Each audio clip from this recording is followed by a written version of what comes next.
tentu saja cobaannya lebih berat, makin berat gitu. Makanya aku sering bilang ke orang-orang, makin kita dekat dengan kebaikan, memberitakan kebaikan, ya ujian kita akan semakin bertambah, justru bukan makin berkurang gitu loh. Makanya aku sering sebenarnya ada di fase hidup di mana aku nggak mau lanjutin ini lagi. Aku udah pengen kayak balik aja ke Kristen atau aku pengen berhenti aja lah gitu. Ada beberapa kali gitu. Iya,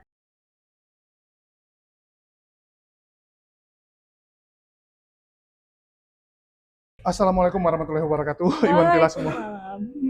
Ini nggak salah tuh cara taruh mic. Takutnya kresek-kresek kan di Oh, sini. ya Mau wes ya wes. diubah aja. Nggak apa-apa. Jadi lucu jadinya. Ada kiri kanan Kayak gitu. tompel ya. Oke, kita lagi bersama dengan Kak siapa nih? Jacqueline. Jacqueline, Iya. seorang mualafah. Iya. Mualafah Cindo. Yes. Cindo.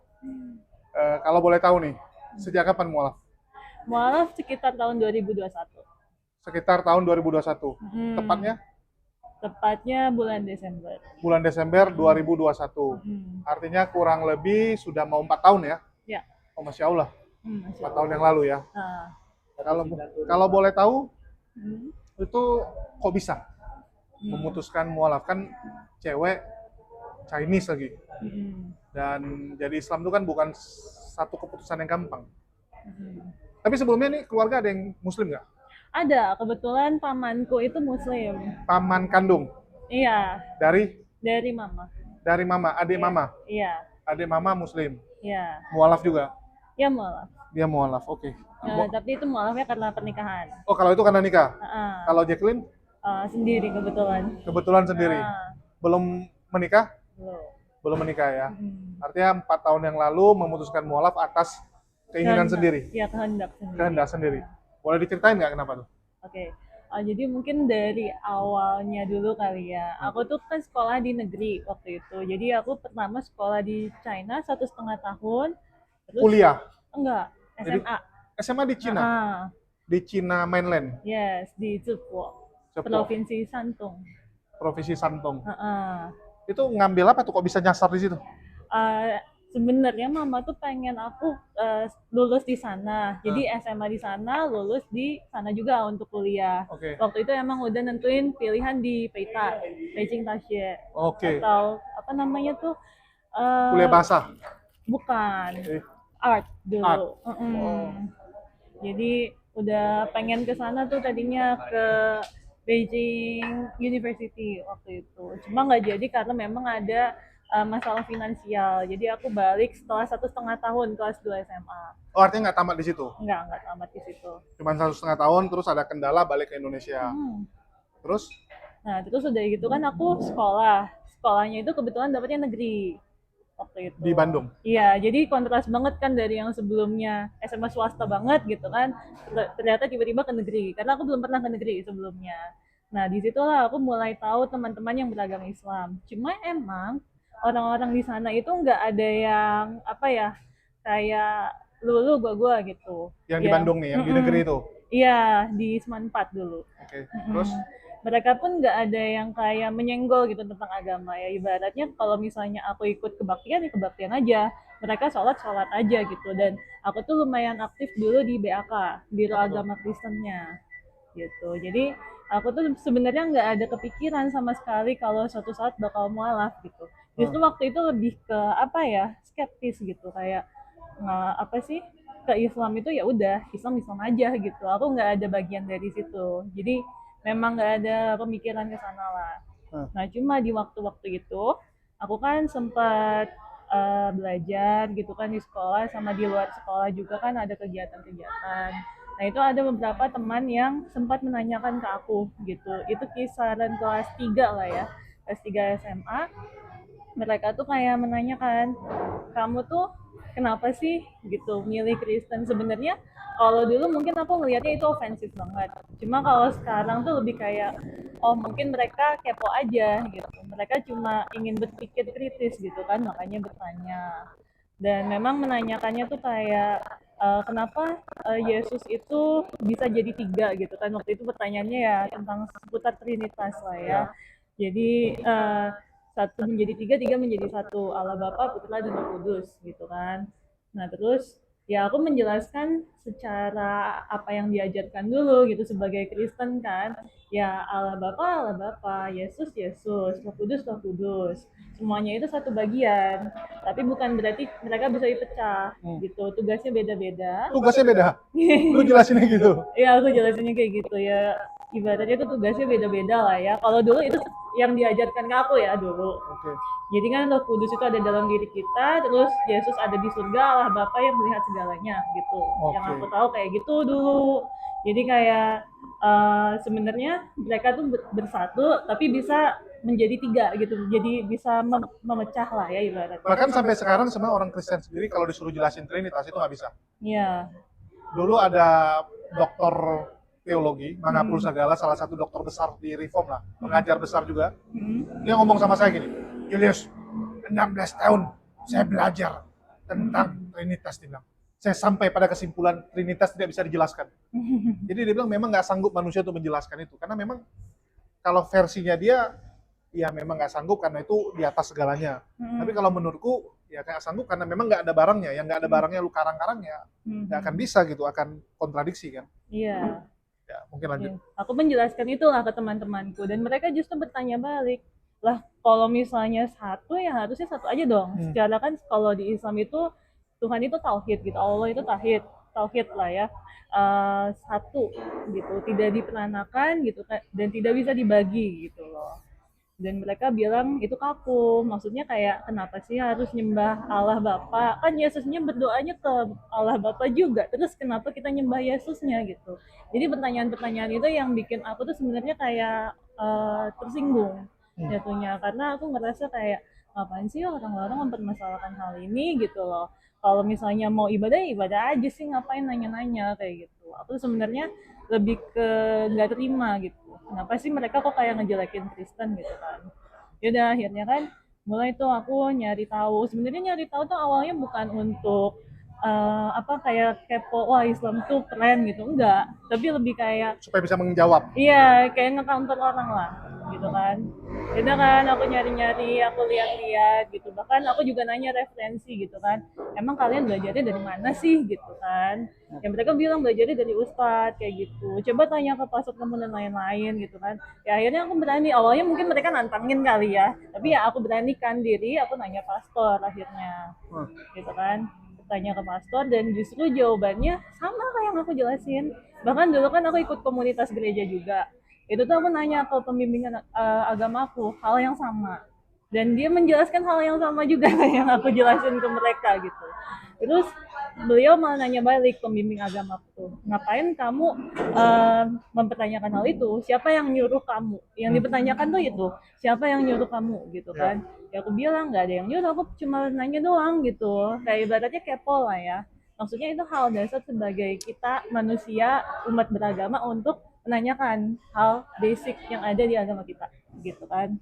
Tapi ternyata penerimaannya ini ya, maksudnya kayak lebih ke nggak enak gitu, jadinya kayak udah sih jauhin aja mereka gitu, itu kamu bakal melenceng lah dari ajaran Tuhan. Bukannya dijawab malah menghindar lah gitu kasarnya ya.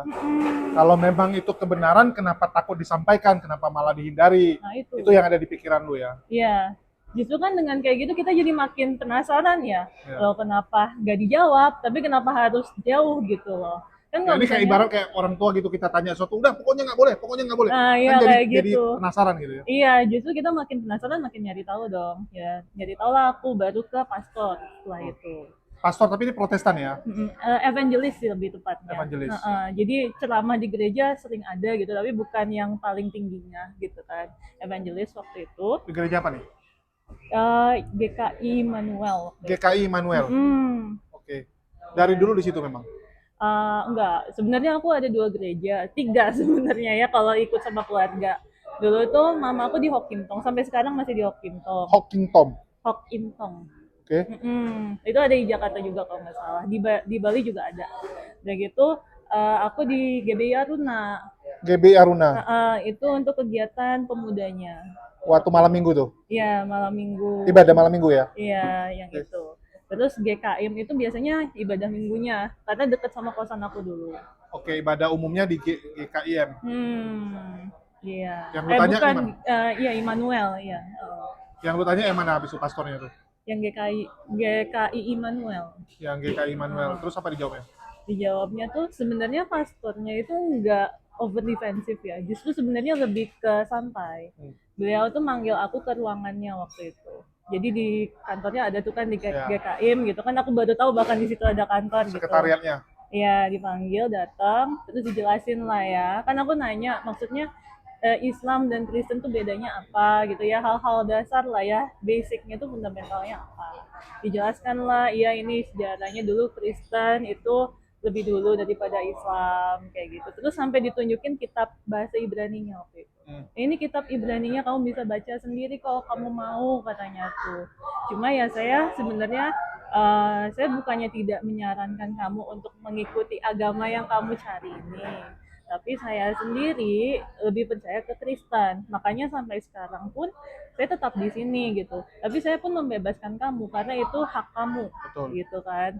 Jadi beliau pun tidak memaksa saya, namun beliau tetap menjelaskan secara rinci juga gitu kan. Walaupun sebenarnya ya saya juga udah tahu dari sebelum-sebelumnya gitu kan, dari sekolah minggu gitu kan, dari pelajaran agama kita juga belajar hal yang sama gitu kan, kayak kisah Yesus, Adam dan Hawa seperti itu.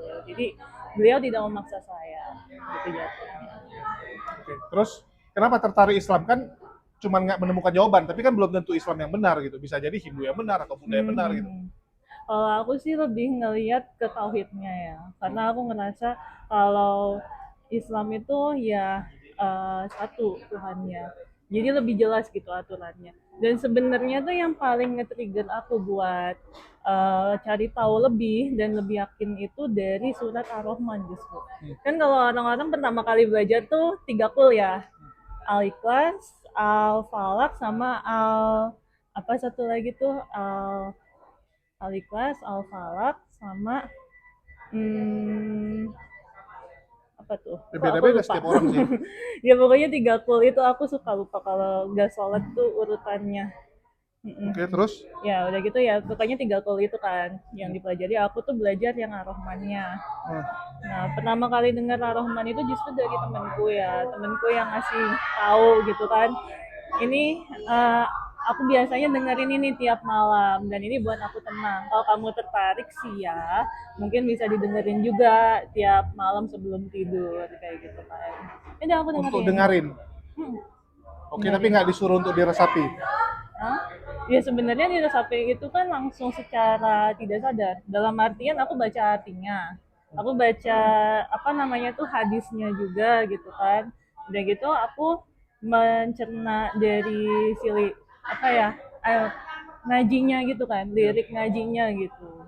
Nah, yang bikin aku takjub adalah di Ar-Rahman itu kan sebenarnya ada 3 hal yang diceritakan, tentang dunia, tentang akhirat, dan tentang surga gitu. Yang dunia yang paling aku inget tuh ada laut. Kalau laut sama air tawar itu bertemu, itu kan mereka nggak langsung nyampur. Betul. Tapi kan ada garis di tengahnya. Ya. Dan itu dijelaskan di Ar-Rahman yang sebenarnya tuh kayak kok orang zaman dulu udah bisa tahu gitu. Kalau itu tuh ada garis di tengah, kenapanya gitu kok udah bisa tahu. Ya, air gitu. yang tidak bercampur. Air yang tidak bercampur gitu kan. Terus dijelaskan juga kalau tentang dunia tuh kurma gitu kan, ada buah-buahan, apalagi nikmat yang kau dustakan gitu kan, di sana ada dijelaskan tentang dunia juga. Ya. Baru kan tentang akhirat, di sana juga dijelaskan di akhirat tuh nanti kita akan seperti apa, siksaannya seperti apa, itu kan ada. Dan yang terakhir Ya, lebih menjelaskan neraka lah. neraka. Terus ada juga surga di situ. Dijelaskan juga tentang surga, ada bidadari dan lain-lain gitu kan. Nah, jadi aku takjub gitu dalam satu ayat, satu surah itu bisa menceritakan 3 hal. Dan 3 hal ini tuh semuanya dijelaskan sebenarnya nggak rinci, tapi kita semua bisa nangkep gitu dari apa yang dijelaskan itu. Jadi ya itu sebenarnya yang nge-trigger aku, karena yang paling ngena di surat Ar-Rahman itu kan yang apa namanya, Fai Allah, apa namanya tuh, Fai Allah Rabikuma. Rabbi kuma tukaziban ya. Yang itu yang apa Nikmat namanya, apa yang kau dustakan. nikmat apa yang kau dustakan. gitu. Kalau di Mandarinnya tuh yang Nimen Fujing Foreign Nimen tuh dan Naijian Sutian Oke. Setian. Nah yang itulah pokoknya aku tuh baca-baca Oh, artinya ini di ada yang situ. Mandarin juga yang lihat. Akunan aku semuanya Mandarin. Oh, aturannya Mandarin. Iya, Keren keren. jadi nggak tahu mungkin settingannya udah auto keubah ke situ gitu kan. Jadi aku bacanya dari berbagai arti juga, ada Mandarin, ada Inggris, ada um, Indonesia lah gitu. Walaupun sebenarnya aku nggak belum lancar-lancar banget baca Al-Quran, tapi aku berusaha gitu untuk mengerti setiap baitnya gitu. Ya, apa yang membuat lu merasa bahwa ini yang benar? Bukankah di Kristen juga ada gambaran tentang surga, neraka, tentang ya kenikmatan-kenikmatan juga sama kan gitu. Ya itu kan di satu ayat langsung gitu. Dalam artian itu dalam hal yang ringkas, kita udah bisa tahu gambarannya secara full. Tapi kalau di Alkitab tuh setahu aku nggak kayak dijelasin dalam misalnya satu ayat gitu kan, Yohanes 14 misalnya kayak gitu. Kan nggak satu ayat full Ya di dijelaskan. ayat lain. Di ayat lain baru ada kayak kalau nggak salah tuh di perjanjian lama sama perjanjian baru itu kan nggak bisa nyambung gitu loh. Jadi ya itu dua hal yang berbeda dan sering diperdebatkan gitu. Bahkan ada beberapa orang menganggap bahwa Tuhan di perjanjian lama dan baru itu beda. Oh iya, benar. Sekarang ada gerakan namanya Marcion. Marcion itu menolak perjanjian lama. Jadi mereka menganggap bahwa perjanjian lama itu Tuhan yang setan. Oh. Karena di situ kan Tuhannya tuh kejam ya. Orang pegang tabut perjanjian nggak sengaja mati. Orang masuk ke kemah maha suci nggak sengaja mati. Padahal nggak sengaja loh. Ya. Lain cerita kalau sengaja. Ada orang ngeje Elia botak langsung dikasih mati gitu. Padahal anak kecil ngeje orang botak kan wajar gitu. Kecuali dia nggak botak gitu. Masa sekejam itu. Jadi banyak orang-orang sekarang menolak. Karena menurut mereka perjanjian lama itu kitab yang sadis, jahat gitu. Jadi ya mereka pun masih memperdebatkan itu dan banyak orang Kristen sebenarnya juga mempertanyakan kok gambaran Tuhannya beda gitu. Kalau di perjanjian baru kan seakan-akan Tuhannya tuh feminim banget, lembut banget gitu. Iya, nah itu juga sih salah satu alasan kenapa aku suka Al-Quran. Kita baca di awal sama di akhir, gak nyambung tuh kan padahal, tapi artinya bisa ngena. Jadi kayak mau di awal atau di akhir, di tengah-tengah, itu ketika kita baca artinya semuanya nyambung.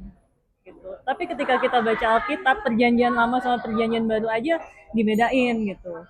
Dan sama dulu juga pendetaku gitu kan, sama komunitas gereja aku tuh selalu bilang, udah nggak usah baca perjanjian lama, itu mah serem-serem kisahnya. Aku inget banget tuh yang ada cerita ini yang kalau nggak salah kaum Sodom ya, yang ada satu keluarga, bapak, anak, dua, Lut. Iya, yang Nabi Lut itu kan. Terus Mau diperkaos. Iya, mau diperkaos. Malaikatnya yang mau diperkaos. Iya. Nah, itu kan sebenarnya tuh hal-hal yang ibaratnya tuh keras gitu kan. Menjijikan lah. Tapi kenapa tetap bukan bagian dari kitab, kan itu udah ada di Alkitab gitu. Kita beli Alkitab juga kan nggak bisa milah perjanjian barunya doang gitu kan. Pasti kan harus ada ayat yang refer ke situ. Tapi kenapa orang Kristen seringnya pakai perjanjian barunya aja gitu. Iya, karena perjanjian baru tuh yang jadi quotes keren. Kalau nggak amsal quotes keren juga. Iya, kayak Yohanes itu kan di perjanjian baru. Ya, kitab kejadian tuh jarang di post di sosmednya. Ya pada mulanya adalah firman beserta Allah, Iya. dan Allah melayang lain. Oke. Terus di situ lu jadi tertarik dengan Islam. Kan baru tertarik doang dong. Tapi kan mualaf itu hal yang berbeda ya. Tertarik sama masuk itu dua hal yang berbeda gitu kan. Gue suka sesuatu belum tentu gue beli gitu. Ya ini kan lu sampai masuk Islam tuh gimana jadi? Iya, jadi sebenarnya perjalanannya panjang. Aku awalnya tertarik aja tuh sebenarnya banyak halangannya. Dalam artian halangan di mana aku tuh sebenarnya harusnya menjauh dari Islam.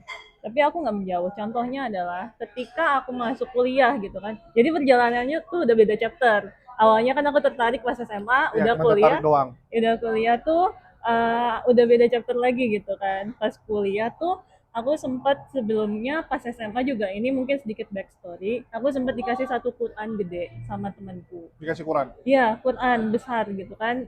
Itu tuh katanya Quran buat anak-anak sebenarnya. Tapi karena buat anak-anak dia lengkap. Jadi diberikan ke aku. Itu tuh pas aku kelas 3 SMA mau lulus. Gitu kan. Jadi udah pertengahan mau kuliah tuh. Artinya waktu sekolah negeri ini Chinese tuh dikit banget tempat lu ya? Kayaknya satu angkatan aku cuma 3 orang, itu pun dari kelas 1, 2, 3 orang. Oh, benar-benar itu semua teman-teman muslim semua ya? Iya, gitu. Oke, oke. Bahkan dulu teman-temanku yang di BAK itu, kalau misalnya kan banyaknya orang Batak sebenarnya ya. Ketika keluar tuh sering bilang, apa sih mayoritas kayak gitu. Karena sebenarnya kita merasa terkekang di situ.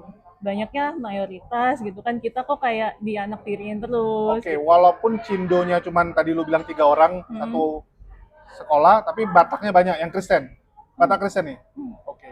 Jadi ya. teman-temanmu yang sesama minoritas adalah Batak yang Kristen gitu. Hmm, Dan mereka merasa bahwa ini kok kayak ada gap gitu ya. iya. Terus ada orang Jawa tapi Katolik Oh, ada biasanya. juga. Jadi kayak beda-beda suku gitu, nggak ngerti kenapa. Ya banyak sih orang Jawa, terutama Jawa Tengah tuh yang Katolik. Iya, benar. Oke, terus dikasih Quran, lu baca. Ya, aku baca gitu kan. Aku coba pelajarin walaupun nggak langsung semuanya dibaca satu-satu, enggak. Karena sebenarnya aku pun ada kebiasaan waktu itu. Setiap pagi baca satu ayat Alkitab. Itu dari mamaku. Mamaku yang selalu menganjurkan katanya biar harimu dipermudah, segala urusannya diperlancar, baca tuh satu. Jadi transisi gitu kan. Kadang aku baca Alkitab, satu ayat, Qurannya dia baca satu ayat gitu. Memperbandingkan. Iya, ya walaupun aku merasa kayak beberapa ceritanya ada yang sama, tapi in a way mungkin ada perbedaan versi sedikit lah, Ya. gitu. Nah balik lagi ke cerita yang Quran, aku dikasih kan, udah dikasih tuh ada suatu saat ketahuan sama mamaku. Jadi kan mamaku emang sering datang ke kosan gitu, nengokin aku, nanyain kabar gimana gitu, sekalian beres-beres.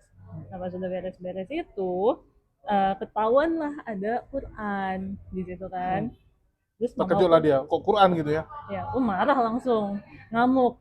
Ini kamu dapat dari mana? Siapa yang ngasih ke kamu? Pasti pertanyaannya selalu sama, siapa gitu kan. Padahal harusnya kan orang nanya ibaratnya ini tuh tentang apa gitu. Ini yang ditanya siapa yang ngasih. Jadi kayak udah langsung merujuk ke sesuatu.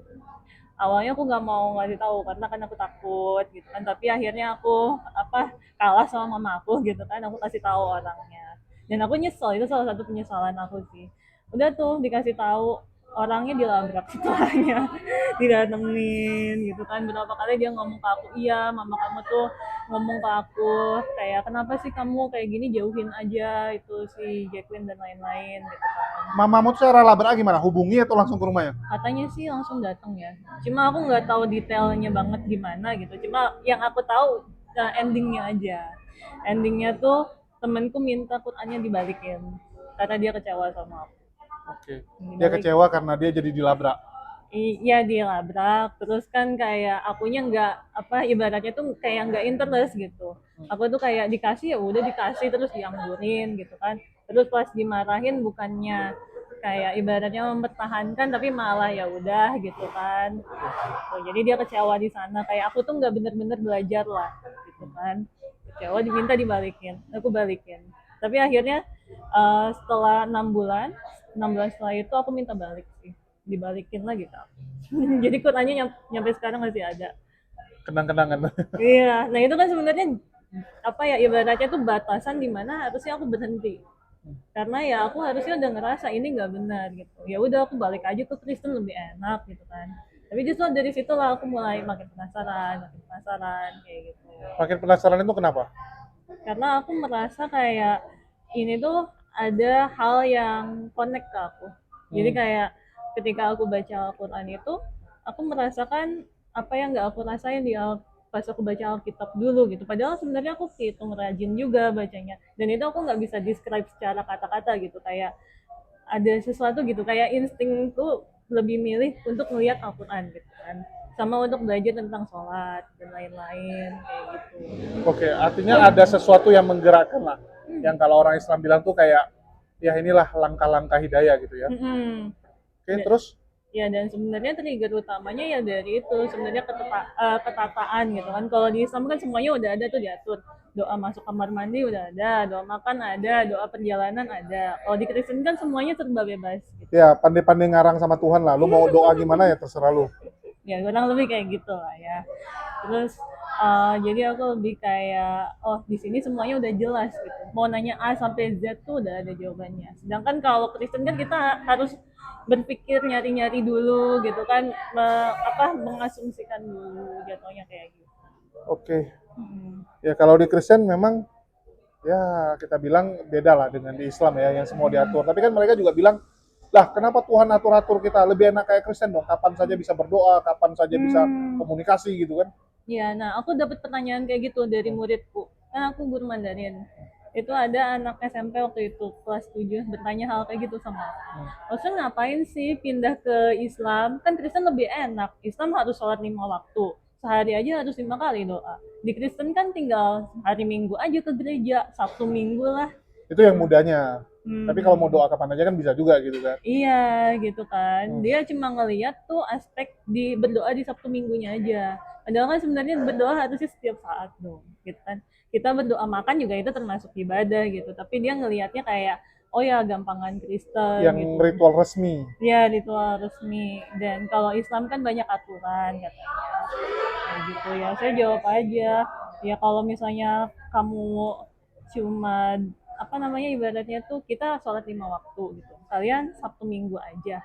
Ya berkahnya tergantung siapa gitu. Tergantung dari kitanya kan. Kalau kalian makin rajin, ya kita juga harus makin rajin berdoa gitu. Kalian sebagai Kristen makin rajin berdoa, ya Islam juga harus makin rajin berdoa gitu kan.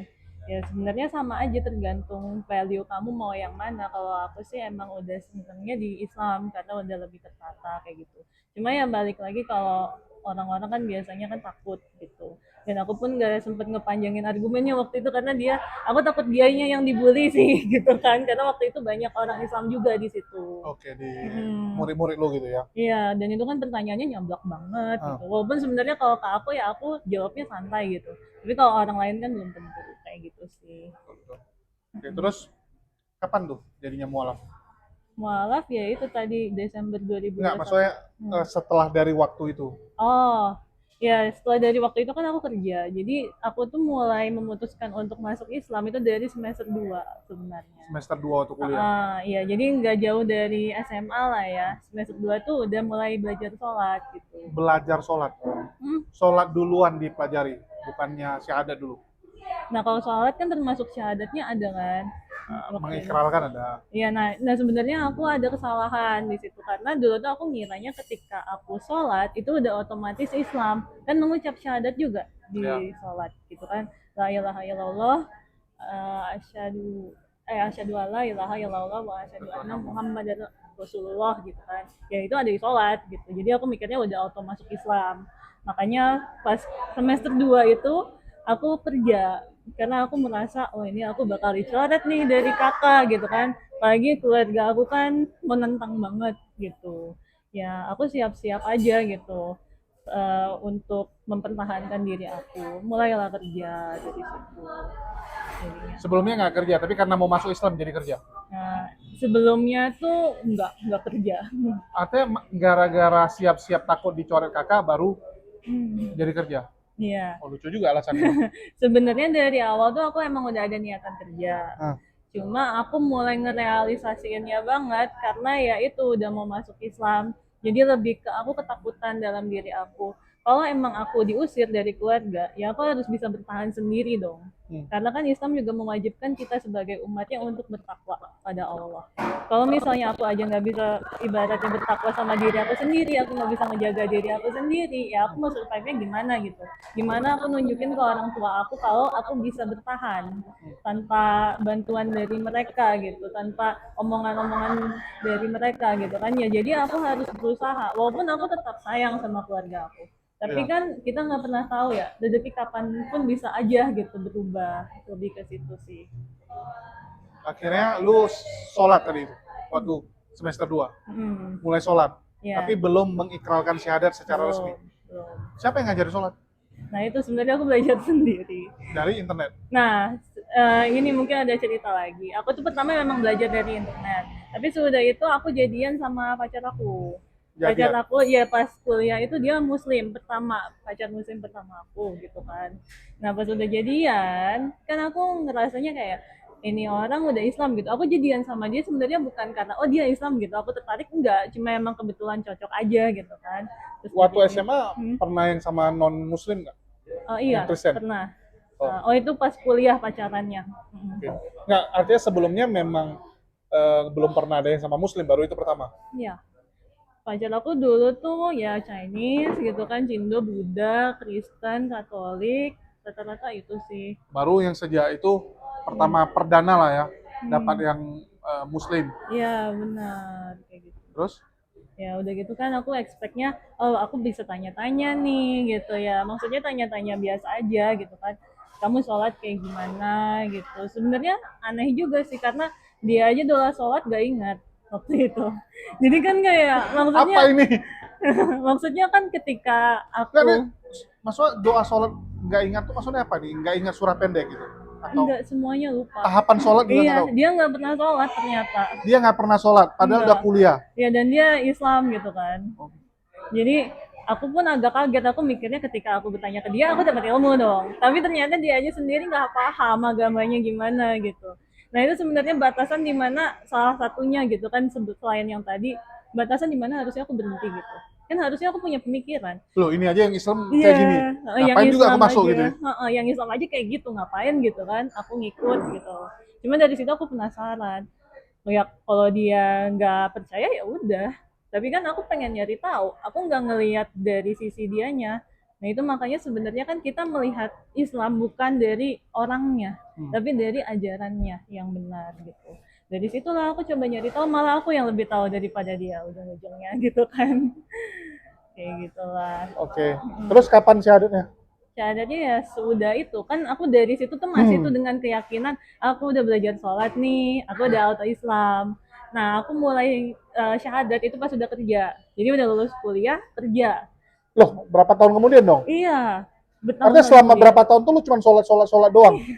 Puasa? Puasa ikut. Puasa ikut, sholat ikut, semua ikut, tapi belum ikrar syahadat. Belum. Nah, dan nggak ada yang bilang. Gak ada. Ada tuh pas udah ujung-ujungnya tuh pas udah kerja. Nah, jadi kenapa bisa syahadat? Gara-gara diingatkan sama orang? Ya, karena orang-orang temen-temenku tuh pada bilang gitu kan, kamu udah masuk Islam? Iya, aku bilang kayak gitu kan. Itu Syahadatnya di mana? bercadar? Enggak. Masa udah Cowok, pakai hijab? cowok dia. Belum? Enggak pakai hijab. Nggak pakai hijab dulu? Heeh. Oke. Sebenarnya sampai sekarang pun masih Jarang. enggak, ya tetap membiasakan tapi belum gitu kan. Belum full ya? Belum fully Tapi berhijab oke. gitu. Tahapan lah. Mm-mm. Oke, jadi teman tuh gimana? Dia nanya, lu syahadat? Lu Islam? Lu Iya. bilang Islam? Heeh. Ditanya syahadat di mana? Eh. Lu ayu-ayu gitu? Ya aku bilang aja, ya kan aku udah syahadat pas sholat. Aku cuma bilang gitu. Terus mereka ketawa kan, dan ya dijelasin gitu. Maksudnya bukan syahadat itu, tapi ikrarnya ada enggak gitu kan. Yang aku bilang nggak ada sih gitu. Nah dari situlah aku baru tahu kalau masuk Islam tuh harus ada saksi. Kenapa harus syahadat? Kenapa harus ada saksi? Ya biar ada bukti kalau kita udah masuk. Kalau bukti ke Allah mungkin udah bisa langsung ya, tapi kan pembuktian ke manusia tetap harus ada gitu. Dan kalau lu ada kenapa-kenapa juga orang masih kira lu Kristen. Iya, sebenarnya KTP aku belum berubah, masih Sampai Kristen. sekarang. Karena aku belum sempat ganti aja. Ya, KTP ku pun baru tahun lalu ganti. Oh iya, Itu pun karena umroh. Kalau enggak, belum ganti-ganti iya kemarin. bener ya. Terus, Iya, ya udah dari situ kan aku mulai nyari-nyari tuh gitu kan, tempat syahadat di mana. Ketemulah Salman ITB. Gitu. di mana? Salman ITB. Salman ITB. Heeh. Oke, Salman ITB itu masjidnya ITB. Di situ memang ada pembinaan mualaf atau cuman masjid doang terus lu nanya bisa syahadat gitu? Ada pembinaannya. Ada pembinaan, memang ada komunitasnya. Iya, ada. Oke. Di situ bersyahadat. Hmm. Setelah bertahun-tahun sholat Hmm. tapi nggak pernah ikrar syahadat, bahkan mandi wajib juga dulu belum. Mandi wajib pas mens saja. Hmm. Oke. Tapi waktu pertama kali sholat nggak mandi wajib dulu kan? Enggak. Ya paling aku taunya tuh doa masuk kamar mandi. Doa paling pertama yang aku pelajari di Islam itu doa masuk kamar mandi. Karena aku sering ditakutin sama pacar aku dulu, ih kamu nanti dihantuin loh sama genderuwo kayak gitu. Apalagi di kamar mandi kan banyak hantunya, kamu nanti dijailin. Ya ketakutan-ketakutan aneh lah ya. Tapi aku dari situ jadi belajar apa ya doanya gitu. Aku belajar sendiri. Dia nggak ngajarin aku belajar sendiri. Loh, dia padahal bukan Islamentar tapi dia malah nakuti gitu. Iya, ya gitu lah ya. Untung nggak lo jawab, ya dalam nama Yesus usir hantu. Dalam nama Bapak Putra. Oke. Terus waktu lu Islam, itu kapan ketahuan orang tua? Yang udah syahadatnya, yang udah ikratnya. udah ikrar baru ketahuan. Sebenarnya dari sebelum-sebelumnya kan aku udah ketahuan ada Al-Quran dong. Ketahuan Al-Quran kan belum tentu masuk Islam, bisa jadi Nah, hadiah iya. kan? Iya, jadi sebenarnya waktu-waktu itu tuh mereka udah punya feeling lah aku bakal pindah. Pamanku pun nyampe bilang waktu itu ke aku, kamu hati-hati kalau masuk Islam tuh nanti kamu disunat. Terus kan aku bingung, maksudnya disunat gimana? Ya nanti kamu dikebiri katanya tuh. Kan perempuan di Islam harus taat sama suaminya, tapi mereka boleh poligami katanya tuh si suaminya. Ya gitulah ya, nakut-nakuti gitu yang dia bilang tuh kalau perempuan tuh nggak punya kebebasan. Ya salah satunya ya karena disunat itu kan, tapi setelah aku cari tahu nggak ada kayak gitu. Oke. Poligami itu sering dijadikan ya momok menakutkan lah, dan itu kita nggak Iya. pungkiri. Terus kapan tuh orang tua tahu benar-benar lu masuk Islam, bukan yang tahu Ya setelah kurang? aku syahadat itu 1 tahun setelah aku kasih tahu ke mama. Setelah 1 tahun syahadat lu kasih tahu sendiri. Iya. Kan tinggal beda ya, lu kos gitu. Iya. Orang tua Pas nggak sering datang. ketemu, enggak, waktu itu enggak, pas sudah kerja sih enggak, pas SMA sering. Oke, begitu udah ketemu lu bilang sendiri gitu, lu masuk Islam. Ya. Terus nggak dihantam. uh, Perkataan pertama mamaku setelah tahu aku Islam adalah, maaf mama nggak bisa ngajarin kamu, mama telah gagal, kayak gitu perkataannya. Jadi mamaku pun sebenarnya nggak terima, tapi anyway dia mungkin merasa itu hak aku, ya udah gitu. Dia ngomong gitu, pasti kan dengan perasaan sedih, wajah sedih semua gitu. Terjadi nangis-menangis atau udah diam-diam Iya, aja gitu? dia sempet nangis sih. Dia nangis. Cuma Terus? ya aku mah tetap teguh ya. Jadi Setelah lu teguh bukan dibilang, wah ini anak durhaka nih. Saya udah sudah sering coba, aku saya sudah sering coba bilang. nangis, kamu tetap tidak peduli. Aku udah sering dapat omongan itu, anak durhaka gitu kan, anak murahan, itu udah sering, bahkan dari keluarga sendiri. Keluarga inti atau keluarga luar? Inti, karena aku emang dekatnya sama keluarga inti doang. Oke, berapa bersaudara sih? 2. Kedua. Pertama, Oke, ada adik aku 1. adik cowok, Cewek. cewek juga. Jadi siapa nih yang bilang anak durhaka? Orang tuanya sih, maksudnya kayak keluarga aku yang tuanya gitu kan. Ya aku nggak mau sebut siapa, takutnya mereka sedih gitu kan, soalnya aku sebenarnya juga nggak dendam ya sama perkataan itu. Ya, biasa lah. Cuma lebih ke kayak aku pengen bisa membuktikan aku nggak kayak gitu loh, dan dengan aku masuk Islam tuh aku bisa lebih baik kayak gitu.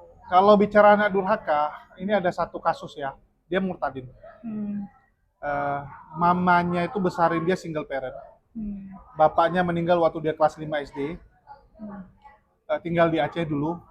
Ya tau lah, di kampung kan kehidupannya juga pas-pasan ya. Mamanya pun kerja serabutan. Ya dari ngejemur untuk jadi pas snack ya, ngejemur ikan, pokoknya semua yang bisa dikerjain lah sama mamanya untuk membesarin si anak. Oke. Sampai di satu titik anaknya jadi murtadin lantaran ada misionaris ke kampung dia, dan dia tertarik melihat kerja misionaris yang cuman jalan-jalan kok digaji gitu. Kan cuman keliling-keliling, cuman ngabarin Kristen, tapi dapat gaji, hidupnya enak gitu. Di situ dia tertarik, ya, karena dari kecil dia nggak pernah keluar dari kampungnya, nggak pernah lihat kota besar, ya nggak pernah punya mimpi besar lah. Jadi begitu ditawari ikut jadi misionaris, ya udah dia coba. Jadi dia nanya nih kerjaan apa, gini, enak kali dapat gaji gitu kan. Lu mau? Ya udah datang ke Medan ikut pelatihannya, dia bilang. Pergilah dia ke Medan ikut pelatihan. Dan karena dia adalah murtadin dan dari Aceh, dia dilatih untuk jadi garda terdepan untuk memurtadkan orang-orang lain. Karena ini kan dari Aceh, pengetahuan Islamnya lumayan. Karena di Aceh tuh, anak dari kecil tuh pasti Islamnya kuat. Karena Aceh kan termasuk yang Islamnya kuat lah, seperti Madura gitu, Padang, Aceh. Jadi yang terjadi tahu apa? Dia anak tunggal loh. Bayangin ya, dia anak tunggal kan. Mamanya setengah mati besarin dia. Dia pergi ninggalin mamanya tanpa kabar. Mamanya kira udah meninggal, nanya sama orang nggak ada yang tahu. Bahkan tetangga udah bilang udahlah, anggap udah meninggal. Karena 3 bulan nggak ada kabar. 3 bulan nggak ada kabar. 2 tahun kemudian dapat kabar, dia udah jadi murtadin, kesaksian dari satu gereja ke gereja lain. Baru heboh satu kampungnya. Di situ mamanya nangis, mamanya sedih. Maksudnya ya minimal kasih kabar lah. Ya, kalau lu pindah agama pun pasti mama marah. Tapi minimal tahu lu masih hidup, orang agak lega, walaupun marah tetap marah. Tapi ini nggak mau tahu, nggak mau kasih tahu, oke? Yang bikin mamanya lebih sakit hati dan keluarganya lah terutama. Mamanya masuk rumah sakit berapa tahun yang lalu, cukup parah, ya, sampai Om Nama di rumah sakit karena udah tua lah, ya, karena udah tua jadi sakitnya cukup parah dan dia nggak mau pulang. Dia nggak mau pulang dengan alasan nanti kalau dia pulang nanti dia dibunuh, ya karena dia suka menghujat Islam. Dia termasuk yang suka menghujat Islam, jadi dia agak takut. Cuman waktu itu kita bilang, kalau lu nggak bisa pulang, ya mama lu bawa. Sekarang dia udah jadi salah satu evangelis yang sukses di Jakarta, di Tangerang sih. Ya, seharusnya kan mamamu bisa kamu bawa tinggal sama kamu. Kalaupun mamamu nggak mau tinggal, minimal kamu sewakan, pakai apartemen atau kasih tempat tinggal lah. Apapun cerita tuh mamamu loh. Dan lu satu-satunya anak gitu. Kalau bukan lu siapa yang ngurus? Kalau masih ada kakak, ada adik, masih bisa lah gitu. Ini kan sendirian lu. Apa yang dia lakukan? Selama mamanya nggak mau jadi Kristen, dia nggak akan rawat. Ya ampun. Itu baru durhaka.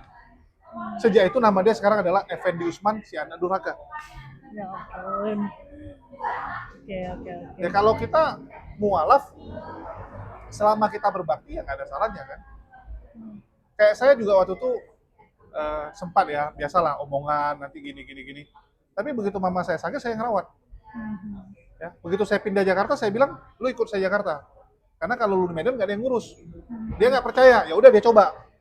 Begitu dia lihat nggak ada yang ngurus, mau nggak mau dia ikut saya. Udah sekarang ikut saya. Jadi ya berbakti tetap berbakti, itu wajib kan. Itu istilahnya kita di Islam pun sangat diwajibkan.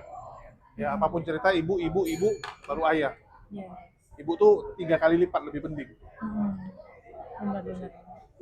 Jadi lu sendiri sekarang hubungan sama orang tua gimana?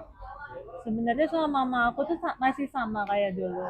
Kayak kalau ibarat nih ya di sekolah gitu ya. Aku tuh sama mama aku kayak Adik kakak? Oh bukan. bukan, lebih ke kayak kepala sekolah sama murid gitu. Jadi kita tuh jauh sebenarnya. Karena mama aku dari dulu pun jarang pulang karena mama aku kan single mother. Jadi dia kerja sendiri. Ya walaupun aku tahu dia pasti capek ngidupin 2 anak gitu kan, sekolahnya harus di swasta pula gitu, biaya gede. Cuma ya di sisi lain aku nggak pernah dapet momen yang beneran ngena banget gitu sama mama aku. Jadi jatuhnya kayak ya udah kita tetap sebagai orang tua dan anak gitu, tapi nggak yang sedekat itu nyampe apa-apa cerita enggak. Gitu. Tapi ya bagaimanapun juga aku tetap sangat amat sayang sama mama aku gitu. Jadi ketika ada sesuatu pun ya kalau aku bisa bantu aku pasti banget bantu gitu. Kalau nggak bisa bantu aku usahain buat bantu kayak gitu. Jadi lebih ke kayak apa ya? Ya aku tetap sayang sama mamaku, dan Islam juga menganjurkan sangat amat gitu kan, mengharuskan bahkan untuk berbakti ke orang tua gitu. Walaupun mama aku bukan Islam, masih Kristen, makan babi, bahkan jualan babi mamaku. Jualan babi? Iya, jualan babi guling. Makanan babi guling? Iya, catering dia.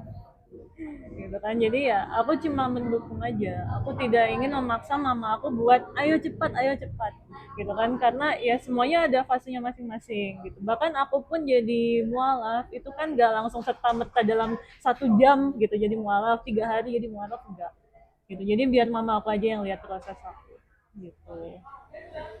Lu sendiri melihat Islam itu gimana sih kalau dulu dan setelah di dalamnya? Pasti kan dulu ya kita kadang Chinese ada negative thinking lah yang dengan Islam gitu. Lu sendiri dulu yang seperti itu kah atau netral aja? Sebenarnya aku netral, tapi keluargaku yang memang nggak anti lah ibaratnya. Anti Islam. Dulu aku kan nggak boleh denger azan. Okay. Kalau ada azan di TV dimatiin, karena kalau dipindah kan sama semua. Ya. Dulu nggak boleh denger azan. Dibilang ngapain sih, nggak penting, yang kayak gitu.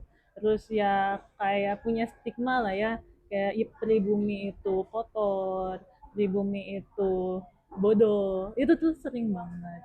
Walaupun kita tidak mengungkapkan itu ke orang lain gitu ya, tapi kalau di keluarga sendiri internal ya tuh udah sehari-hari sebenarnya gitu. Jadi aku pun sebenarnya nggak ada gap gimana ya sama orang-orang yang selain Kristen gitu, cuma keluarga aku memang selalu memberikan jarak. Jadi aku merasa kayak ya yang namanya Islam ya udah itu tetangga aja gitu, bukan bagian dari kita, tetangga jauh lah gitu. Kalau tetangga sebelah kan masih ngobrol, Islam tuh tetangga jauh Ya, yang penting kayak nggak gitu. usah digangguin, nggak usah dipedulin ya. Mm-mm. Jangan disenggol juga gitu. Iya kayak gitu, kalau disenggol kan kita minoritas, habis kita gitu. Oke. Terus begitu lu masuk Islam, apa yang lu rasain? Nah itu, setelah aku masuk Islam justru apa ya, ketimbang aku di Kristen dulu, doa aku jauh lebih cepat diijabah. Kayak ibarat yang aku nggak duga bakal terjadi, itu terjadinya cepet banget. Gitu. Dan itu sesuai dengan apa yang aku inginkan ke Tuhan, gitu, ke Allah. Jadi ya itu yang pertama, doa cepet banget diijabahnya. Dan yang kedua, tentu saja cobaannya lebih berat, makin berat. Gitu. Makanya aku sering bilang ke orang-orang, makin kita dekat dengan kebaikan, memberitakan kebaikan, ya ujian kita akan semakin bertambah, justru bukan makin berkurang gitu loh. Makanya aku sering sebenarnya ada di fase hidup dimana aku nggak mau lanjutin ini lagi. Aku udah pengen kayak balik aja ke Kristen, atau aku pengen berhenti aja lah gitu. Ada beberapa kali gitu. Iya, tapi selalu ujung-ujungnya kayak aku udah masuk Islam, ternyata berkahnya lebih banyak dan itu selalu dijawab sama Allah gitu. Tiap aku berpikir kayak ternyata Islam tuh kayak A B C D gitu kan. Aku dengar dari omongan orang, karena orang tuh ngomong nggak sekali dua kali, nggak satu dua orang gitu kan. Ya.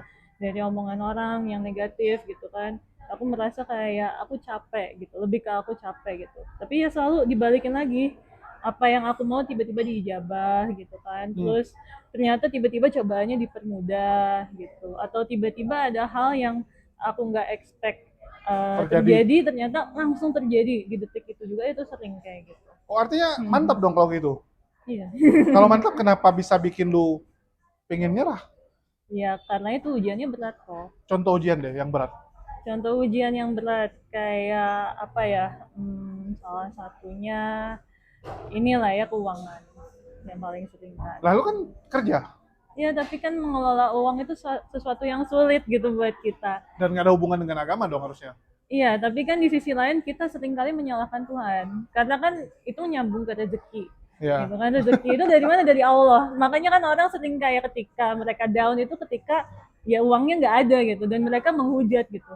Ya Tuhan, kenapa saya kayak gini gitu kan? Kenapa sih apes banget? Nah, aku sering ngerasain kayak gitu. Kenapa sih apes banget? waktu di Kristen nggak gitu memang, nggak pernah apes uang. Ya apes juga, tapi aku lebih kayak ya udahlah nanti datang lagi gitu. Kayak sebenarnya mungkin karena waktu di Kristen kan aku dibiayai orang tua, setelah aku masuk Islam kan aku nggak dibiayai sama orang tua. Semua nikmat yang aku dapat dari keluarga aku, jalan-jalan ke luar negeri gitu kan, makan enak tiap hari, tiap minggu ke mall, itu tuh nggak aku dapetin lagi sekarang. Fasilitas hilang. Iya, full hilang, full Oke. hilang. Jadi kayak memang masih ada jalinan silaturahmi, tapi nggak kayak dulu. Perlakuannya beda dong. Iya, gitu. Jadi kan kayak aku sering merasa aku tuh kewalahan dengan diri aku sendiri. Merasa kayak sendirian ya. Hmm, Apalagi ditambah lu juga ya bisa dibilang nggak join komunitas juga ya. iya. Lebih sendirian, paling sama teman-teman lah ya. Itu Hmm, pun ya kita tahu lah teman gimana. iya benar. Oke, itu yang buat lu sempat berpikir mau balik gitu. Sebenarnya bukan balik sih, tapi lebih kayak aku pengen mengakhiri ini semua aja. Kadang tuh suka ekstrim juga, kayak misalnya aku ingin mati aja lah, kan orang kalau ngomong suka ngasal ya gitu kan. Aku pengen mati aja lah, aku capek menghadapi hidup ini gitu kan. Ya kayak gitu yang sebenarnya kalau keinginan yang kayak gitu kan gak di satu agama, semua agama ada gitu. Nah itu yang bikin aku kayak stres, capek. Tapi selalu balik lagi kayak ada aja gitu yang hal-hal baik yang datang, ya termasuk di sini nih, di podcast ini juga kan hal baik yang datang ke Min, aku. dulu aku pernah di satu titik tau, waktu aku pertama mualaf, Hmm. kan lagi COVID, habis itu kan aku join komunitas-komunitas yang kayak di medsos inilah, Hmm. kenal sama kayak Kodondi, Bang Zuma, dan sebagainya lah. Hmm. Dan aku sering dengar kesaksian mualaf itu kayak, begitu dia masuk Islam, dia banyak cobaan, ekonominya susah, bla bla bla gitu. Dulu aku sering ini, skeptis. Gue bilang, ah mana mungkin, gue bilang, ah yang benar aja, lu aja yang bodoh gitu. Masa ada kayak merasa kayak sombong gitu kan. Ah, aku aja aman kok, nggak ada masalah kok gitu kan. Jadi aku nggak merasa ada cobaan, nggak ada merasa ada guncangan di terutama keuangan gitu. Karena begitu aku mualaf juga normal aku, normal karena dari awal kan udah usaha sendiri, semua sendiri gitu. Sampai di satu titik tahu, benar-benar kena hantam. Hantamnya itu kalau teman-teman yang nonton aku dari dulu tahu sih. Eh, itu gila. Datangnya itu bukan satu, dan itu barengan semua, dicelakai sama orang juga iya. Bahkan memaksa aku harus pindah dari Medan ke Jakarta. Dan banyak banget lah. Jadi di situ aku baru berpikir anjir, ini gara-gara kualak mungkin ya. Gara-gara dari 2 tahun kemudian baru terjadi kan. Setelah mualaf 2 tahun kemudian baru terjadi. Tapi aku mikir ini apa gara-gara mulutku yang terlalu lancang gitu. Yang mulut terlalu lancang. Tapi di satu sisi ya itu kayak lu bilang, tetap ada kayak hiburan-hiburan yang Allah berikan gitu. Benar. Ya kayak contoh mungkin secara materi nggak seperti dulu, ya nggak seperti zaman dulu. Tapi ada kenikmatan lain yang Allah berikan, kayak contoh kalau dulu aku harus kerja sampai malam, benar-benar kerja keras. Kalau sekarang kerja lebih santai, bahkan bisa dibilang ya kerja sambil main gitu kan. Kayak ini ngobrol kan, yang mau dibilang kerja juga ya nggak sepenuhnya kerja kan. Tapi capeknya lebih banyak. Enggak sih, kan enjoy aja gitu. Oh. Kayak tadi ya, kajian, di tempat kajian.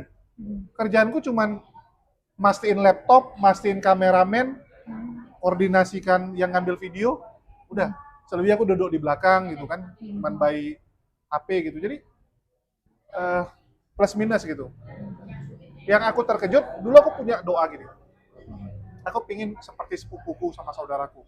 Mereka tuh bisa keliling dari satu kota ke kota lain, jalan-jalan se-Indonesia, jalan-jalan ke luar negeri, ya kerjanya kok enak gitu. Kerjaan gue cuman tertumpu di satu daerah gitu. Dan terbukti sekarang Allah jawab dengan ini. Walaupun aku bukan kerjaan yang kayak mereka, tapi aku jalan-jalan loh sekarang. Kayak contoh nih kan, aku ketemu mualaf yang misalnya kayak di Bandung, besok di Malang, ya nanti di Bromo, kayak masuk ke daerah Bromo, aku ke pedalaman Bromo. Dan nanti kita mau ke Sumber Mancing, itu daerah minoritas juga. Bulan puasa nanti kita mau ke NTT. November aku diundang, antara aku milih mau ke Kalimantan atau ke Batam. Dan itu ya jalan-jalan juga jadinya kan. Jadi ya ada penghiburan-penghiburan seperti itu gitu. Bertemu dengan orang-orang yang baru gitu, yang benar-benar di zaman dulu tuh ya nggak mungkin lu punya circle gitu. Benar. Jadi ya plus minus senang ya, cuman kadang-kadang ya termenung juga kok hidupku jadi kayak gini gitu. Ya kok jadi makin capek gitu kan, makin Capek ada sih, aja sih. gitu. Karena hidupku yang dulu sama sekarang 180 derajat beda. Oh iya. Aku tuh berubahnya total gitu, karena dulu circleku tuh benar-benar circle yang Chinese banget gitu. Chinese banget, ngomongnya bisnis, ngomongnya kerjaan, ngomongnya apa yang bisa dikerjain gitu. Tiba-tiba sekarang ngomongnya jadi udah agama, ya kadang-kadang juga yang dijumpain Habib gitu, apa ini gitu. Kalau orang-orang tuh sering kayak ramalan gitu kan, fase gitu kan. Kalau yang tahu-tahu banget tuh ya biasanya kayak gitu kan. Ya, jadi memang ya kita nggak tahu ya rancangan Allah dalam hidup, tapi yang penting kita jalani aja sih. Benar. Kalau aku sekarang sih udah malas terlalu banyak mikir, yang pasti Allah taruh di mana ya udahlah kerjain aja gitu. Karena kalau dipikirin juga bingung gitu. Iya. Artinya lu sendiri dulu circle lu pernah di circle yang Chinese banget, atau memang dari dulu karena sekolah negeri jadi teman-teman lu memang banyakan pribumi? Oh, sebenarnya ya emang dari dulu kan aku swasta. Jadi kan dari SD, SMP, TK lah kan gitu kan, playgroup TK, SD, SMP itu full swasta. Dan swastanya tuh terakhir tuh swasta Katolik. Sebelumnya tuh penabur. Oh, BPK Penabur. BPK Penabur sama Katolik Mariwana. Gitu kan ya, emang temen aku tuh circle-nya sebenarnya nggak full Chinese ya, terutama sudah pindah ke Cilegon kan kita diverse banget gitu. Tapi banyaknya orang Kristen Katolik lah ya, terutama orang Batak tuh banyak banget di Cilegon gitu. Sempat di Cilegon ya? Tapi Chinese-nya tetap kehitung lebih banyak lah daripada yang di negeri gitu kan. Dan sebenarnya aku beberapa kali temenan sama orang Islam gitu, kayak 1-2 temen aku Islam lah gitu kan, walaupun di swasta gitu loh. Mereka juga belajar agama Kristen sama kayak kita gitu kan. Jadi kayak aku nggak ada pemikiran ke sana dari dulu tuh, karena mungkin ya aku udah nyaman sama circle aku, mereka udah nyaman sama circle yang mereka gitu. Bahkan ketika aku masuk negeri pun mereka juga nyaman sama circle yang masing-masing gitu. Kita berteman ya berteman aja gitu, tapi nggak dekat kayak gitu sih. Terus kalau boleh tahu, kan nyokap jualan catering babi tuh. Artinya bisa dibilang lu dibesarkan dengan daging itu dong. Iya. Jadi istilahnya hampir hampir sangat sering lah makan daging itu. Mhm. Tiba-tiba menjadi nggak makan daging itu gimana sih? Apa ya, sebenarnya mungkin aku nggak ada kayak apa, shock mungkin kayak malah lainnya gitu ya, terutama yang Chinese. Karena dari dulu sebenarnya aku nggak terlalu suka babi. Keluarga aku tapi suka banget sama babi. Cuma aku personally nggak terlalu suka. Dan mungkin ini doa orang tua juga ya, mama aku tuh sering ngeledekin aku dasar Islam. Karena aku nggak suka makan babi gitu. Ya, maksudnya nggak begitu suka lah ya. Aku nggak suka kayak jeroan babi. Aku tuh cuma suka yang ada di nasi campur gitu kan. Dan apa ya, kalau temen-temenku nanyain gitu kan, sering kan yang muslim nanyain babi itu kayak gimana sih? Ya aku jujur aja jawab enak gitu kan. Ya, Cuma tapi ya, doa tuh kadang betul sih. heeh. Aku dulu waktu kuliah, jadi aku iseng-iseng kayak suka pelihara jenggot gitu kan. Dibiarin gitu. Karena memang sebenarnya orang Chinese juga, lu kalau lihat film-film silat orang zaman dulu juga Chinese berjenggot, Quan Gong Iya, aja berjenggot gitu kan. iya. Konghucu juga, Confucius juga berjenggot. Jadi waktu itu aku kayak pelihara jenggot, terus temanku sering ngejekin. Karena temanku pada nggak ada jenggot. Wah, lu mau jadi Islam, lu mau jadi Islam gitu kan. Benaran kejadian. Iya. Ya, kadang tuh ya mungkin ya pelajaran buat kita semua ya, omongan itu doa, walaupun kadang kita nggak intensi buat ngucapin gitu. Ya, walaupun aku juga nggak nyangka itu bakal jadi kenyataan, omongan mama aku sendiri gitu kan. Ya gitu lah. Oke. Jadi untuk makanan lu nggak ada masalah. Nggak ada. Nah, terus kan sering diejek-ejek juga, apalagi untuk perempuan ya. Lu masuk Islam, siap-siap lo. Di Islam bisa dipoligami gitu. Bisa kawin cerai. Kalau di Kristen nggak ada kawin cerai gitu kan. Iya. Ya sebenarnya ada selingkuh sih. Kan bisa istri istilahnya satu, ani-aninya empat gitu kan, sama aja. Padahal lebih bagus sih sebenarnya. Oke, oke. Iya.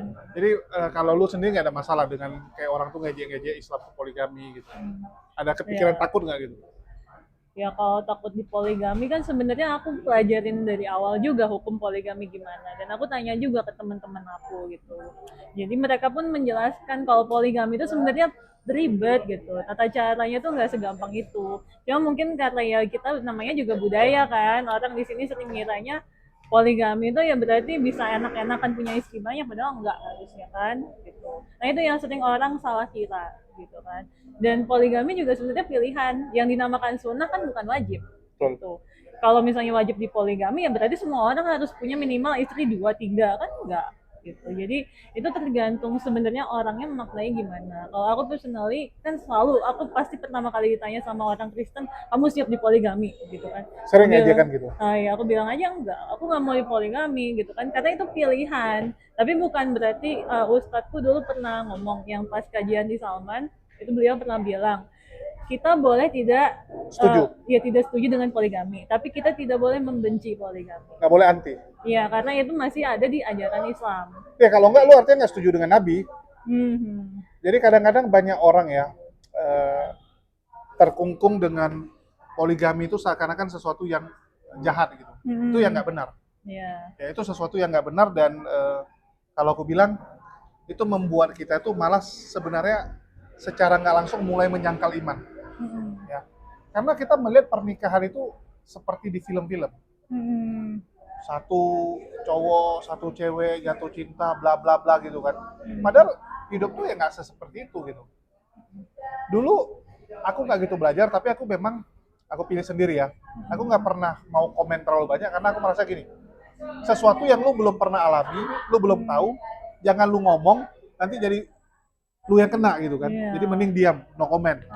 Tapi terakhir aku punya beberapa teman yang notabene poligami dan oke-oke aja gitu.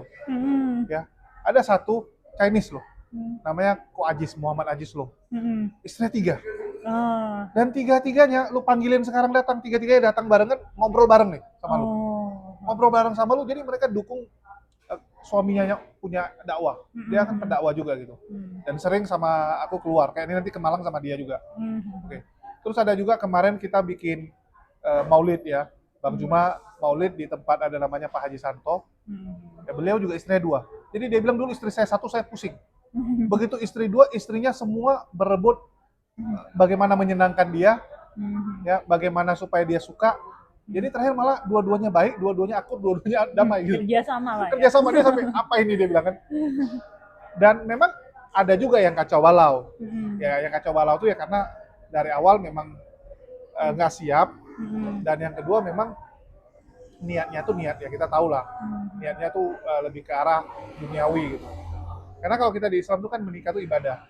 Ya, nikah tuh ibadah. Kalau lu anggap ini adalah semua lillahi ta'ala, demi perjuangan, demi jihad, so far sih oke-oke aja gitu. Jadi apa bedanya dengan orang ngebagi waktu kayak suaminya tuh lebih banyak di luar kota? Kan tergantung persepsi aja kan. Dan aku sebenarnya banyak belajar sih, kayak ngelihat sesuatu. Kita gini ya, kemarin aku baru nasihati teman juga yang cerai, mereka rebutin anak sampai benar-benar tuh macam mau bunuh-bunuhan. Jadi aku bilang anak kalian udah SMP. Setahu aku, kayak lu lah, dulu kan lu ngekos, aku bilang. Lu dari kota lu ngekos di kota besar. Lu dari SMP udah ngekos kan? Enggak, SMA. Enggak, aku bilang temanku. Aha. Lu dari kecil udah ngekos. Bagi orang tua lu, dia ketemu sama lu nggak? Enggak, ketemu lu cuma pas liburan kan? Kalaupun hak asuh diambil sama pihak satu lagi, ya lu minta izinnya ya tiap bulan lu bisa ketemu. Kalau nggak, kalau liburan lagi ke tempat lu, ya anggap dia lagi ngekos. Apa bedanya gitu? Kenapa harus sampai kalau satu yang menang, maka satu pihak lagi nggak boleh ketemu? Ngapain gitu kan? Anak-anak bersama kok gitu. Iya. Terakhir mereka setelah dijelasin, dua-duanya ya suami istrinya oke, menerima ya udah. Tapi harus ada pembagian waktu. Kan lebih bagus gitu daripada kayak mau bunuh-bunuhan gitu. Iya benar. Karena aku bilang anak pun ujungnya besar sendiri kok. Ya. Kayak contoh orang poligami ribut. Lu suami poligami nggak mau. Tapi suami lu bisa dinas luar kota, 3 minggu di luar kota, seminggu di kota, lu terima. Apa bedanya sebenarnya? Ya seminggu sama lu, 3 minggu dia di luar kota. Apa bedanya sebenarnya? Cuman karena lu tahu dia ada istri lain aja jadi nggak terima. Padahal bisa jadi kalau yang luar kota dia selingkuh. Jadi tergantung mindset sih sebenarnya. Iya benar. Itu lo aku bilang. Mindset. Tapi pelan-pelan lah. Pelan-pelan tuh kayak kalau kita minta sama Allah biasa kayak Allah kasih pengetahuan. Sama kayak aku bilang tadi kan. Dulu aku benci habaib. Aku harus jujur bilang, aku dulu benci. Tapi entah kenapa Allah malah perkenalkan dengan banyak sekali ya para habaib. Dan dari situ aku mulai melihat dari perspektif yang berbeda gitu. Bukan perspektif kita yang orang luar aja, tapi bagaimana perasaan mereka, bagaimana tindakan mereka, semua apa yang mereka lakuin. Karena kita udah kenal, maka kita jadi mulai tahu, oh ternyata nggak seburuk yang orang bilang gitu. Jadi semua tergantung kita mau mengenal orang atau enggak lah, mau mengenal sesuatu apa enggak. Ya, karena sebenarnya nikah aja kan sunnah. Iya. Nikahnya sunnah, poligaminya sunnah. Jadi sebenarnya kita nggak nikah juga nggak ada salahnya tuh. Nabi-nabi banyak yang single, ya Nabi Isa. Nabi Isa. Nabi Isa single. Tapi ada buku Nabi Isa punya istri. Iya, nggak ada tuh di ceritanya. Iya, tapi ada beberapa versi punya. Oh. Karena Maria Magdalena. bukan hanya itu. Yesus kan julukannya apa dulu? Rabi ya. Yesus pernah dipanggil Rabi, betul nggak? Tahu nggak syarat jadi Rabi itu apa? Nggak tahu. Harus nikah. Oh. Orang nggak akan dapat gelar Rabi tanpa nikah. Itu yang pertama. Terus yang kedua, ukuran orang Israel zaman dulu, umur 16 tahun, cowok, itu biasa udah nikah. Paling lama 18 tahun. Iya. Jadi kalau Yesus sampai umur 30 tahun nggak nikah, kira-kira mamanya udah seberapa marah? Udah dibanding-bandingin tuh tetangga udah nikah. Zaman sekarang aja masih gitu kan, apalagi zaman dulu. Zaman dulu tuh ininya lebih kencang daripada zaman sekarang, karena zaman sekarang kan udah ada gadget, udah ada kehidupan yang lain, udah sibuk lah. Nah, maksudnya udah sibuk yang lain. Kalau dulu kan setiap hari ketemu sama mama lu, setiap ketemu dibilangin apa nggak gila gitu. Iya. Pasti dijodohin kan. Logikanya di situ, pasti dijodohin. Kecuali ada something wrong, baru enggak. Iya. Dan dia juga bukan orang miskin-miskin amat sampai nggak bisa dapat jodoh. Logikanya di situ aja sih. Jadi Yesus menikah atau tidak, sekali lagi masing-masing punya perspektif itu. Iya. Tapi kalau perspektif Quran kan tidak menikah. Di Quran nikah Nabi. Oh iya, tapi Yesus nggak ada pasangan. Nggak ditulis, tapi ada mengacu arah sana karena para nabi itu punya istri. Dan Maria Magdalena itu menyeka kaki Yesus. Ukuran zaman dulu tuh terjadi perjinan. Dulu cowok cewek nggak boleh sentuhan. Oh. Cowok cewek itu nggak boleh sentuhan. Kalau ada sentuhan tuh artinya memang harus muhrimnya juga, termasuk orang Israel. Jadi kalau sampai Maria Magdalena berani sekak kaki Yesus dan dia bukan siapa-siapa, bisa dirajam dia. Oh, gitu ya. Jadi sebenarnya nggak tertulis, belum tentu nggak ada. Oh. Ya, berarti nabi-nabi lain juga sama kayak gitu Sama. ya. Nggak tertulis belum tentu nggak ada. Hmm. Jadi memang zaman dulu tuh cowok cewek itu benar-benar ya nggak kayak sekarang lah bisa bebas sekali gitu. Dulu ya nggak boleh.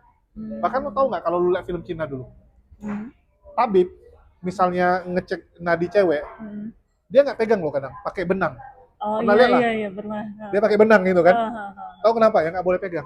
Ah, iya iya. Ngecek nadinya pakai benang kalau yang perempuan, kalau cowok baru boleh pegang. Hmm. Jadi zaman dulu tuh ya seperti itu. Iya iya. Dan perempuan nggak boleh keluar tanpa cowok yang mendampingi. Dan itu semua daerah sama. China juga dulu zaman dulu gitu. Iya. Jadi ya balik lagi gitu. Kalau masalah nikah itu kan pilihan. Kayak lu bilang. Tapi ini kok jadi melebar kemana-mana guys. Dari lu sendiri nih, yakin nggak dengan Islam? Yakin? Pasti. Iya, 100%, 1000%, 50.000%. Tapi kan di Kristen Tuhannya ada wajah yang ganteng gitu. Hmm. Biasanya orang lebih memilih Tuhannya nyata, Tuhannya bisa datang, bisa hadir di mimpimu, bisa bahasa roh gitu. Ya, padahal doanya Yudas ya. Waduh, Yudas pula dibawa. Kenapa lu bilang Yudas? Ya kan, itu kan, kalau di Quran kan yang disalibkan kan Yudas. Nggak ditulis, Iya, iya, iya. nggak diserupakan. Diserupakan. Tapi memang tidak ditulis secara langsung siapa. Tapi banyak tafsir mempelajari. Karena kita lihat ciri-ciri Yudas. Pertama, lo tau nggak di Bible Yudas mati seperti apa? Nah, itu kan ada beberapa versi. Dia bunuh diri sama dia digantung gitu, lupa. Satu, dia bunuh diri dengan gantung diri di pohon. Satu lagi, dia ditemukan sudah mati di jalan dengan perut terurai. Perut yang terurai, ya. Oke, gimana ceritanya lu jatuh di jalan perut terurai? Ditabrak mobil, kan nggak ada mobil gitu. Atau ditabrak kerbau dulu, ya nggak ada juga gitu kan. Iya. Jadi besar kemungkinan itu adalah Yesus, yang mereka anggap Yesus. Jadi Yudas itu disalibkan gara-gara tentara Romawi marah. Lu mau kibusin Yesus tapi nggak ada orangnya. Lu udah ngerjain kami. Ya lu kan panggil kami untuk nangkap nih. Begitu kami datang orangnya nggak ada nih. Sedangkan kami harus bawa nih tersangkanya. Mau nggak mau lu aja lah yang kita bawa. Lu aja yang kita bawa terus lu disalibkan, ditombak. Kan Yesus ditombak kan? Iya. Terakhir mati kan dia ditombak.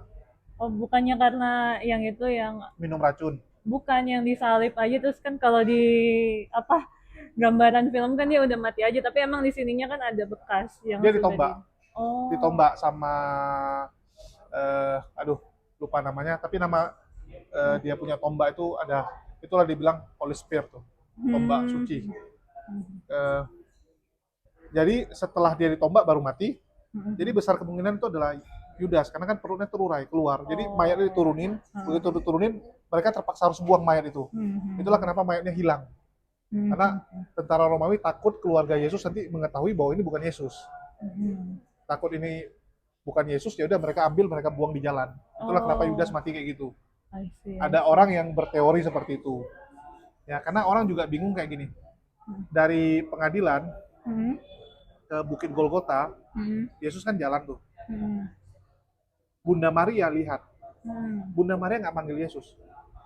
Dan Yesus nggak manggil dia juga. Biasanya orang kalau kena tangkap, pasti diminta tolong mamanya. Atau nggak mamanya pasti bilang, jangan tangkap anakku. Ya, bebaskanlah anakku.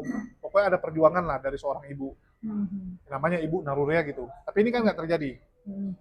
Jadi ada besar kemungkinan orang berteori bahwa waktu itu Bunda Maria juga bingung. Dia dapat kabar anaknya disalibkan. Tapi begitu dia ketemu, loh ini bukan anakku gitu kan. Ini nampaknya bukan anakku, dan dia juga nggak manggil aku. Ya udah, ini bukan Yesus.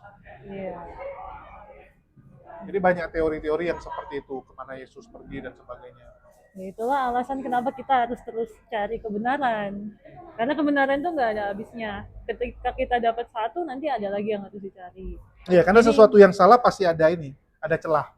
Benar. Jadi yang nombak dia namanya Longinus. Longinus, oke. Ya, dia yang menombak Yesus terakhir. Oh iya, yang ini ya. Dia menombak. Itulah kenapa kalau ini orangnya adalah Yudas ya benar, Mhm. perutnya akan terurai. Iya. Karena kalau jatuh di jalan nggak mungkin perut keluar, isi ususnya kan. Iya. Kalau ditombak doang yang bisa, karena bocor kan. Benar benar. Jadi banyak itu sih, banyak orang yang bikin kayak simulasi. Iya. Ya kita mengkaji lah ya. Ya sekarang udah ada sains sih, jadi bisa dites-tes. Oh iya, benar benar. Dulu aku pernah nonton juga orang ngetes kayak penyalipan Yesus kalau direka ulang. Oh. Direka ulang kira-kira kondisinya gimana. Karena kan dibilang Yesus ada ngomong kan. Mm. Ya mereka tidak tahu apa yang mereka perbuat. Terus dibilang saya sudah selesai. Masalahnya mereka ngetes orang udah mau mati, digantung. Di bawah tuh lagi rame orang. Kira-kira kedengar nggak suara dia? Wow. Ini kita ngomong sekarang di meja belakangnya nggak kedengar. Boro-boro Yesus yang udah setengah mau meninggal ngomong bisa kedengar di bawah yang lagi rame. Kan ada Roh Kudus disampaikan. Itulah banyak yang istilahnya mulai yang ini yang mereka ulang kan orang Kristen biasa. Jadi mereka terakhir waktu udah reka ulang malah mereka sendiri ragu gitu. Iya. Bahwa yang disalib itu adalah Yesus. Ya, makanya Islam kan agama logika, bukan agama tafsir. Yoi. Udah pintar dia guys.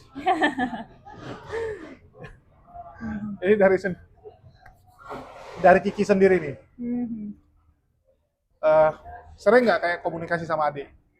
Agak jarang, tapi ketika bisa aku komunikasi. Mereka ada penasaran nggak kenapa sih pilih Islam? Pasti kan ya positif negatif lah. Pasti ada rasa penasaran juga dong biasa. Enggak, mereka takut. Mereka takut untuk apa?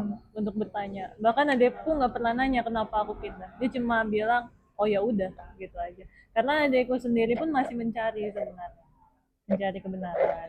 Cuma emang sekarang dia seringnya ke gereja Katolik sih, ngikut tantenya. Oh jadi ke Katolik dia? Tapi aku nggak tahu beneran udah pindah ke sana atau belum, enggak. Karena kita nggak pernah nanyain urusan kita masing-masing sih. Terus Biasanya. ya, kalau ada waktu ya sampaikan aja gitu, nggak ada salahnya kan. Iya. Ya sebenarnya apa ya, stigma Islam itu gara-gara kita mungkin melihat pribumi ya. Chinese tuh suka kayak membandingkan, oh ini agamanya pribumi, jadi kita kayak agak nggak enak gitu. Padahal ya nggak ada hubungannya dengan suku apapun gitu. Benar. Dan jangan lupa loh, duluan Cina Islam daripada Indonesia. Iya, Chengho kan Islam. Suku Hui Islam. Iya, suku Hui. Jadi di Jakarta tuh ada beberapa restoran orang Hui. Itu kalau aku kesana aku bingung.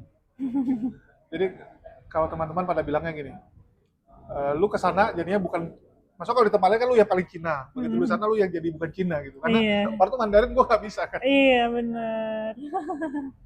Dan mereka tuh semua nama-namanya Yusuf. Iya. Dulu juga pas aku di Cina sering tuh ke kedai orang Hui. Oh ada juga ya. Karena paling murah, paling banyak porsinya.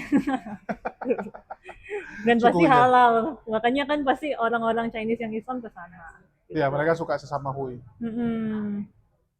Benar-benar. Ya, artinya di Cina juga pernah lihat orang-orang Islam juga ya? Oh iya dong.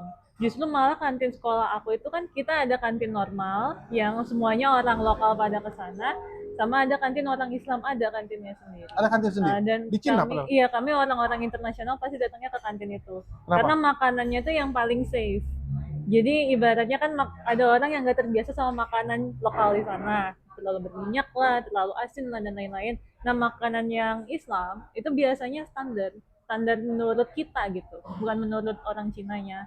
Ya, kalau Cina kan lebih berminyak semua. Ya walaupun kadang ada aja sih yang aneh-aneh gitu kan. Bakso isinya air ada. Bakso isinya air. Iya. Tuh, rugi dong. Agak aneh makanya ada bakso tapi dalamnya air, nggak tahu lemak, nggak tahu apa. Begitu dipencet tuh muncrat. Oh itu bukannya kayak ini, ada daging lagi nanti dalamnya? Nah itu lebih ke mungkin dagingnya perintilan kecil-kecil kayak gaji gitu loh. Makanya kita selalu bilang itu bakso meledak. Iya, tapi balik lagi di sana juga banyak orang Islam justru. Dan orang Chinese itu sangat menghargai orang Islam justru. Nggak kayak apa ya, ibaratnya tuh dikucilin gitu, enggak. Dan nggak kelihatan. Maksudnya kan semua Chinese sikit ya gitu. Nggak pakai kerudung juga mereka. Jadi kita baru tahu ketika mereka masuk ke kantin itu, oh Islam gitu. Gitu ya? Iya. Yang ceweknya nggak berhijab? Enggak. nggak ada kayaknya. Yang berhijab tuh paling yang daerah yang banyak suku Huinya, Xinjiang itu ada. Ya Tapi, ada Xinjiang sana. tapi kalau yang lokal sananya, terutama di Santung tuh nggak ada. Tapi orang Hui-nya banyak juga. Banyak. Ya kan dia ada beberapa suku yang Islam kan, bukan hanya Hui. Iya, justru agama minoritas pas di Cina dulu itu Kristen. Jadi semuanya itu rata-rata Konghucu kan, paling banyak Konghucu. Ya sebenarnya ateis sih paling Ateis. pertama, ateis paling banyak. Konghucu baru Buddha. Jadi Konghucu itu lebih banyak dari Buddha. Dan itu baru ada Islam yang keempat lah ya, Islam, Katolik istilahnya. Katolik tuh dulu temenku yang dari Prancis, dari Kolombia waktu itu semuanya Katolik. Gitu. Jadi tetap ada komunitasnya dan mereka nggak ke gereja karena nggak ada gereja di situ. Bukan gereja mereka gitu. Mereka Jadi nggak mau ke gereja orang Cina gitu. bukan nggak ada. Oh nggak ada. Jadi emang nggak didiriin di sana. Dan kita kan kayak ibaratnya di antah berantah ya gitu. Maksudnya komplek yang emang disediain khusus buat sekolah doang. Oh ya Gitu. komplek ya. Kayak komplek TK, SD, SMP semuanya ada. Kuliahan juga ada di sana. Jadi emang jauh dari mana-mana dan kotanya pun kota kecil gitu. Jadi komunitas Katoliknya tuh kebaktian di rumah gitu. Nggak ada pastor, nggak ada apa ya, cuma kita aja jadi kayak WL gitu loh. Bagian cerita, baca Alkitab. Nah aku dulu ngikut ke yang Katolik itu karena Kristen nggak ada. Karena Protestan nggak ada, lu ikut yang Katolik. Protestan cuma ada 2 orang dan itu dua-duanya orang Indo.